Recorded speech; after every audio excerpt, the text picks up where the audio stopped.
Hello friends, last લેક્ચરમાં આપણે પૃથ્વીથી કોઈ પણ ગ્રહ સુધીના અંતરના માપન માટેની રીત, પરોક્ષ રીત અથવા તો એને કહીએ છીએ દ્રષ્ટિ સ્થાન ભેદની રીત, રાઈટ? તો આપણે દ્રષ્ટિ સ્થાન ભેદની રીતનો અભ્યાસ કર્યો હતો, રાઈટ?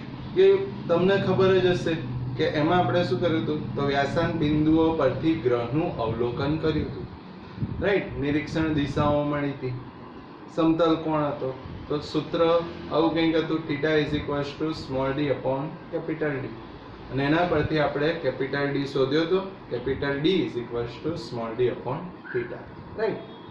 તો આજે આપણે એનાથી એક સ્ટેપ આગળ જઈએ. તો આજે આપણે વાત કરીશું ગ્રહ કે તારાના પરિમાણના માપનની રીત. તો ખૂબ જ અગત્યના પ્રશ્નો. ગઈકાલ જે ભણ્યા હતા એ દ્રષ્ટિ સ્થાન ભેદની રીત વર્ણવો, અને આજે જે ભણીશું એ કે ગ્રહ કે તારાના પરિમાણના માપનની રીત વર્ણવો. આ 2 માર્ક્સના ક્વેશ્ચન. તો પરિમાણ એટલે કે આપણે ગ્રહ કે તારાનો વ્યાસ શોધવો છે, રાઈટ? તો વ્યાસ આપણે શોધવો હોય, ગ્રહ કે તારાનો આપણે વ્યાસ શોધવો છે, તો આપણે ગ્રહ કે તારા પર જઈ શકવાના નથી. હું તમને એવું કહું કે બુધનો વ્યાસ કેટલો, તો તમે પૃથ્વી પરથી બુધ પર તો જવાના નથી વ્યાસ માપવા. તો આપણે અવલોકન તો ક્યાંથી કરવાનું છે? પૃથ્વી પરથી જ, રાઈટ? તો આપણે ગ્રહનો વ્યાસ માપવો છે. અવલોકન આપણે બુધ પર જઈને વ્યાસ માપવા બેસવાના નથી. અવલોકન આપણે ક્યાંથી કરવું પડશે? પૃથ્વી પરથી જ, રાઈટ? તો આપણે પૃથ્વી પરથી કોનું અવલોકન કરવું પડે? ગ્રહનું. તો જ આપણે ગ્રહનો વ્યાસ માપી શકીએ. તો એની પાછળનું લોજિક શું આવે તો એ જોઈએ કે ગ્રહ કે તારાના પરિમાણના માપન માટે પરિસ્થિતિ કેવી થશે. કે સપોઝ વિચારી લો મિત્રો કે આ કોઈ એક ગ્રહ છે, રાઈટ? તો આ કોઈ પણ ગ્રહ એટલે કે પ્લેનેટ પી, રાઈટ? હવે અવલોકન આપણે ક્યાંથી કરવાનું છે? તો અવલોકન તો આપણે પૃથ્વી પરથી કરવાના છે. તો અહીંયા પૃથ્વી અર્થ, તો આપણે પૃથ્વી પરથી અવલોકન કરવાનું છે. તો ગ્રહનો વ્યાસ માપવો છે, તો આ ગ્રહનો વ્યાસ થઈ જશે. તો આને કહી દઈએ A અને આને કહી દઈએ B. તો આપણે આ જે ગ્રહનો વ્યાસ છે આને આપણે દર્શાવીશું શેના વડે? ગ્રહનો વ્યાસ એટલે કે સ્મોલ d. તો આ ગ્રહનો વ્યાસ આપણે શોધવો છે. અવલોકન ક્યાંથી કરશું? તો અવલોકન તો આપણે કરવું પડશે પૃથ્વી પરથી. તો આ જો આપણે ગ્રહનો વ્યાસ કન્સિડર કરીએ અને પૃથ્વી પરથી અવલોકન કરીએ તો આપણે શું કરવું પડશે? તો પૃથ્વી પરથી પહેલા તો A નું અવલોકન કરીશું અને પછી પૃથ્વી પરથી B નું અવલોકન કરીશું. એટલે કે આવી પરિસ્થિતિ થાય કે પૃથ્વી પરથી જ્યારે આપણે B નું અવલોકન કરીએ ત્યારે આવી એક દિશા થઈ જશે, અને A નું અવલોકન કરીએ ત્યારે આવી એક દિશા થઈ જશે, રાઈટ? તો આ જે બંને છે અહીંયા આગળ ભેગા થશે. તો આને કહી દઈએ બિંદુ O. તો આનો મીનિંગ શું થયો કે જ્યારે આપણે પૃથ્વી પરથી આ ગ્રહનું નિરીક્ષણ કરીએ ત્યારે આપણને કઈ દિશા મળશે? તો OA અને OB. તો આ શું થયું? ધ્યાનથી જુઓ તો આ શું છે? પૃથ્વીથી ગ્રહ સુધીનું અંતર જ છે. આ અંતર શું છે? કેપિટલ ડી, પૃથ્વીથી ગ્રહનું અંતર. આ અંતર તો કેપિટલ ડી આપણને ક્યાંથી ખબર હોય? દ્રષ્ટિ સ્થાન ભેદની રીતથી. સ્મોલ ડી આપણે શોધવો છે. હવે અહીંયા જુઓ તો અહીં કોઈ એક ખૂણો બને છે, આ એંગલ. આ જે ખૂણો છે એને આપણે કહીશું આલ્ફા. આ જે આલ્ફા છે ગઈકાલે હતો થીટા. થીટાને આપણે શું કહેતા હતા? દ્રષ્ટિ સ્થાન ભેદ કોણ. અત્યારે જે આ જે એંગલ જે આપણે જોઈશું એ આલ્ફા. આલ્ફાને શું કહેશો? તો આલ્ફાને કહેશો કોણીય વ્યાસ. તો કોણીય વ્યાસ એટલે શું? તો ગ્રહના વ્યાસાંત બિંદુઓ, તો ગ્રહના વ્યાસાંત બિંદુઓએ પૃથ્વીના અવલોકન સ્થળ સાથે આંતરેલો કોણ, જેને આપણે કહીશું આલ્ફા. ફરી એકવાર, ગ્રહના વ્યાસાંત બિંદુઓએ પૃથ્વીના અવલોકન સ્થળ સાથે આંતરેલા કોણને આલ્ફા એટલે કે કોણીય વ્યાસ કહે છે. ફરી એકવાર જુઓ શું કર્યું.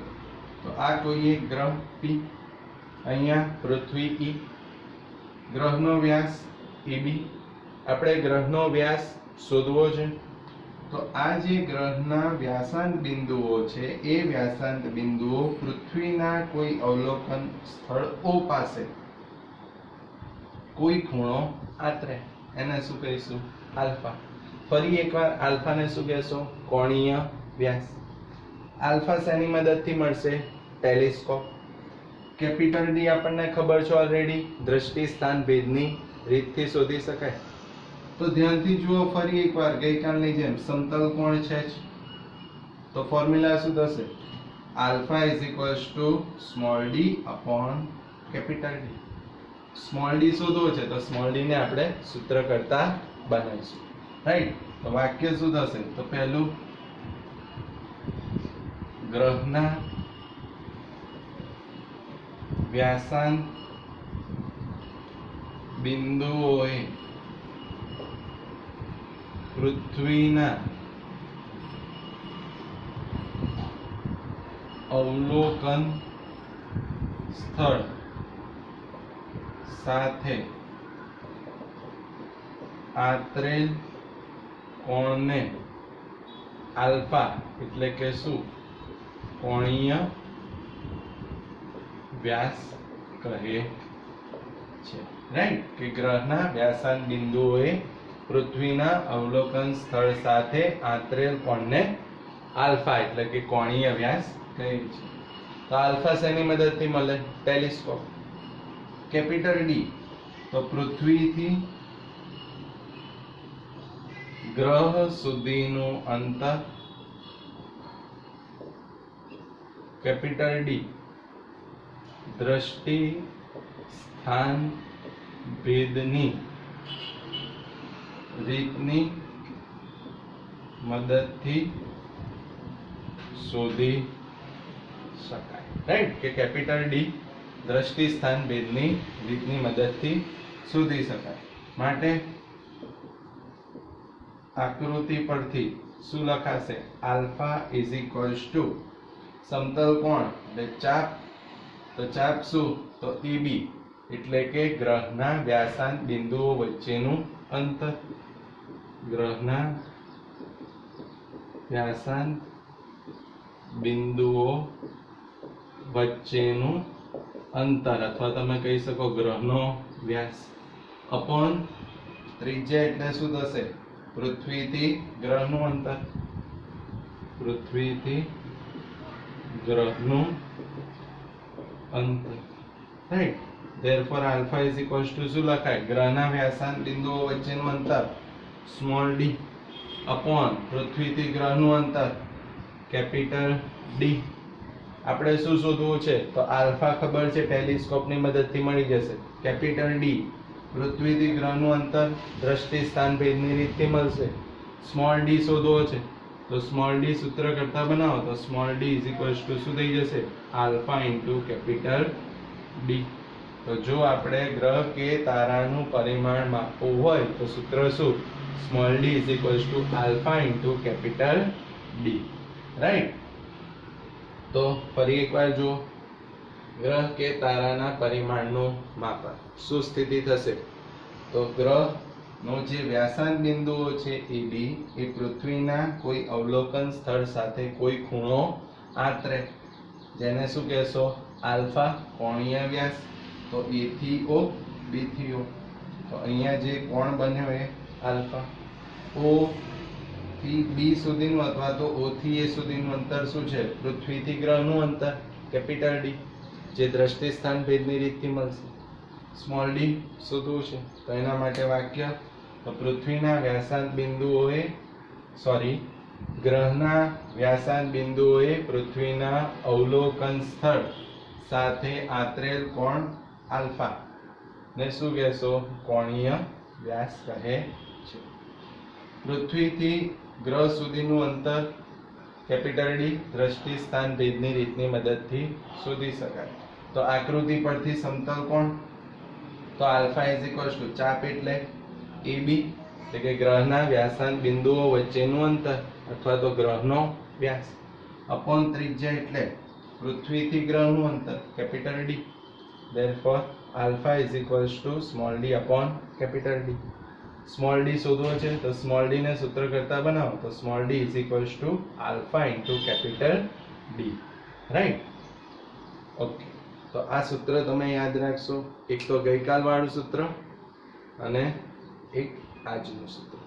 રાઈટ, બંને સૂત્ર ખૂબ જ અગત્યના. રાઈટ, હવે અગાઉ આપણે કન્વર્ઝન જોયેલા. એક કન્વર્ઝન આવું હતું કે 1 degree is equals to pi by 180 radian. Right, એના પરથી મેં તમને ક્વેશ્ચન કીધો હતો તો 1 રેડિયન એટલે કેટલા ડિગ્રી થાય, તો 180 અપોન પાઈ ડિગ્રી. રાઈટ, જ્યાં પાઈની વેલ્યુ 3.14. Right, okay. હવે આ કન્વર્ઝન આપણે યાદ રાખીશું કે 1 ડિગ્રી બરાબર પાઈ બાય 180 રેડિયન અથવા તો 1 રેડિયન બરાબર 180 બાય પાઈ ડિગ્રી. હવે બીજું કન્વર્ઝન શું, તો નંબર 1 2 નેક્સ્ટ કે 1 ડિગ્રી બરાબર 60 મિનિટ. આ ઉપર જે ડેશ કર્યો ને મેં, આને તમારે શું વાંચવાનું, મિનિટ અથવા તો કળા. તો 1 ડિગ્રી બરાબર 60 મિનિટ અથવા તો કળા. તો આને તમે શું કહેશો, મિનિટ અથવા તો કળા. તો ખાલી જગ્યામાં પૂછે 1 ડિગ્રી બરાબર ખાલી જગ્યા મિનિટ અથવા તો કળા, તો 60.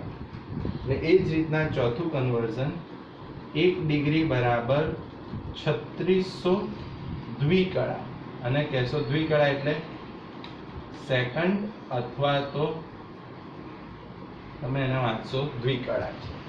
રાઈટ, તો 4 કન્વર્ઝન તમારે યાદ રાખવાના.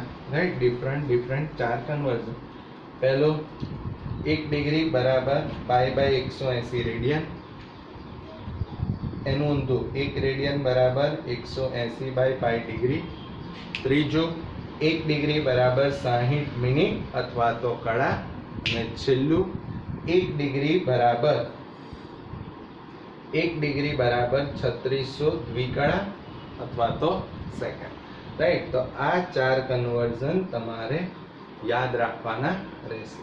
રાઈટ, હોમવર્કમાં શું, તો હોમવર્ક એટલે કે એસાઇનમેન્ટનો પહેલો ક્વેશ્ચન આજનો ક્વેશ્ચન નંબર 1 લખી રાખજો કે ગ્રહ કે તારાના પરિમાણના માપનની રીતનું વર્ણન કરો. ફરી બોલું છું, ગ્રહ કે તારાના પરિમાણના માપન માટેની રીતનું વર્ણન કરો. અને એ પછી તમારે મને આ 4 કન્વર્ઝન લખીને આપવાના રહેશે. એટલે તમે આ 4 કન્વર્ઝન યાદ રાખશો. Okay, thank you.